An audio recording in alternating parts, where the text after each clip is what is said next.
कहीं डहाटगे तो ऊपर पीटा फाटगे नीचे मकावा घाटगे तो ऊपर पीटा फाटगे नीचे मकावा घाटगे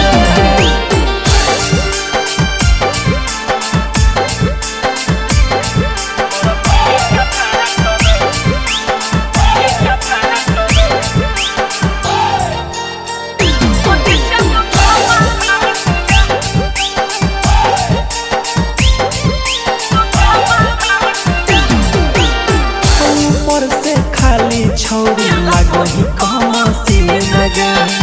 बोती के बड़ा भन कहू तोर मसीन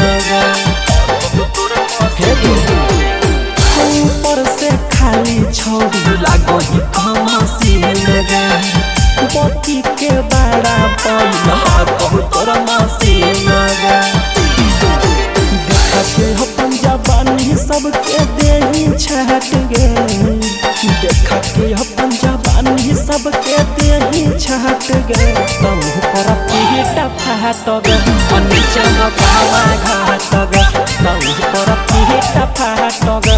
नीचे मकावा घाट गे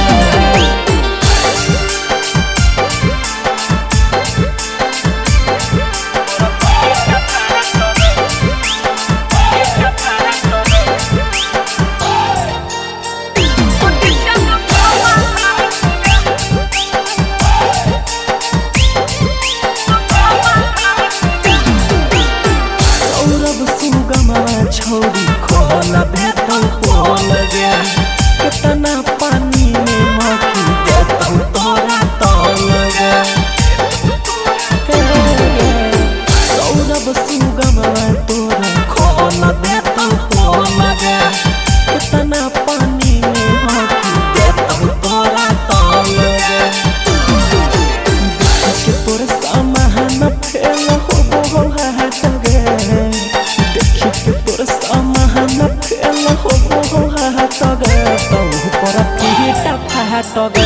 नीचे मकावा घाटगे तो ऊपर पीटा फाटगे